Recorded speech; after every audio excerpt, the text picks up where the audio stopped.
Today was a Nintendo Direct, and later today we got Sony's State of Play.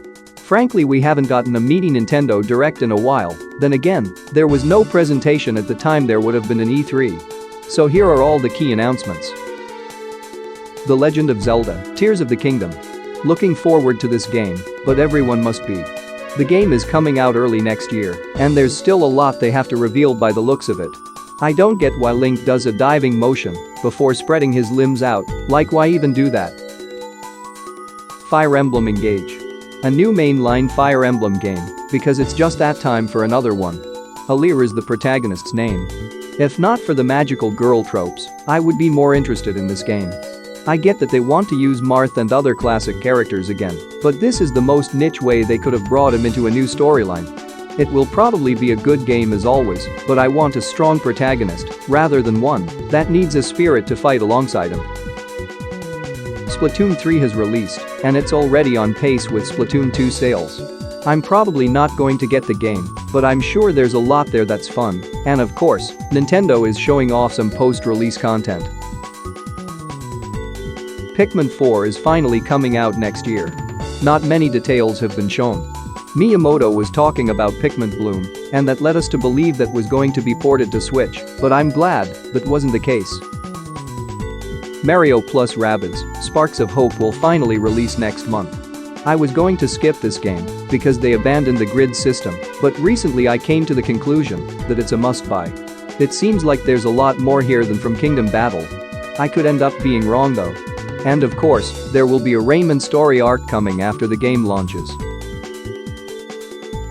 Bayonetta 3 is still a thing it seems.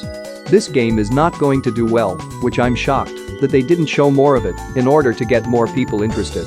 In fact, Mario and Rabbids Sparks of Hope will release a week earlier, so it's baffling as to why the release dates are so close. Octopath Traveler 2. Yes. More of this. Octopath Traveler was a great. I haven't finished the first one.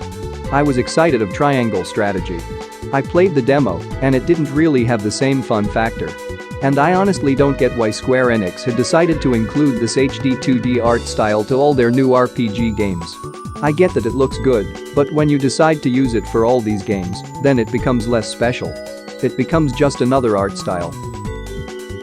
Mario Kart 8 Deluxe Booster Course Pass DLC Wave 3 has already been announced to release sometime around the holidays. Two of the courses will be Merry Mountains and DS Peach Gardens. I never raced on Merry Mountains, but I hope it's a fun track, and of course it's much bigger in Mario Kart 8 Deluxe. DS Peach Gardens, while I liked racing on this course in Mario Kart DS and then Mario Kart Y, I don't feel there's a lot of substance to it. I got tired of racing on it after a while. I hope the other 6 courses don't disappoint. N64 Games. So this was awesome.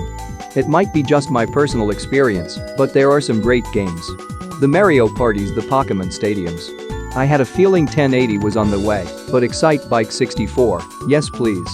I don't get why that game is treated like the red-headed stepchild of the 64 games. As a kid when I rented this game from Blockbuster, I got a lot more than I was expecting out of it. Even if I might not subscribe to the premium online experience, it's still great to see that game become available. Now GoldenEye 007.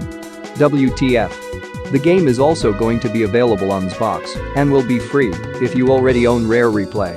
And I already know Microsoft is going to capitalize more off the hype that Nintendo fanboys have for these games. Why is Nintendo enabling it? I guess they're just desperate to offer more for their online services, but clearly they had more than enough N64 games here. They didn't need GoldenEye. People will get over GoldenEye in a month once there's going to be a new James Bond game announced. Kirbys Return to Dreamland Deluxe. I haven't played the original, and I know they're in the midst of a Kirby anniversary. I kinda have to think this remake wasn't really necessary right now. I think Kirby's Air Ride would have been better. This game just doesn't stick out.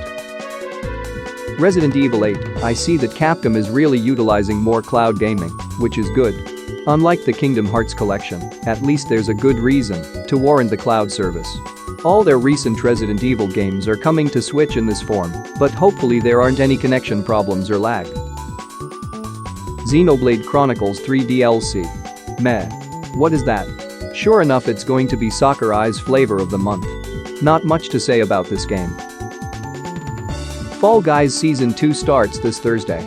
Space-themed courses and outfits galore. It all looks really fun. Star Trek, Ridley Scott's Alien, Destiny, and Miku Hatsune are among the promotional IP that will appear. This is really going to eat up a lot of my time. Rune Factory 3 Special and other farming games.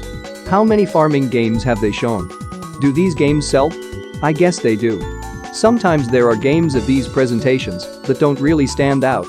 And then there are games like Fuga, Melodies of Steel, that pass completely underneath the radar and are never seen on Nintendo's YouTube channel once. And that's pretty much it. No word on Advance Wars, because apparently nobody's allowed to play a wartime game if there's a war going on. So cancel the new Call of Duty.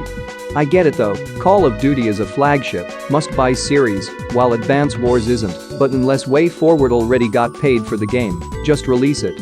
Grow a spine and give it to the people that want it. There are other games like It Takes Two, Oddballers, Front Mission Remake and Sifu, but they'll come and go.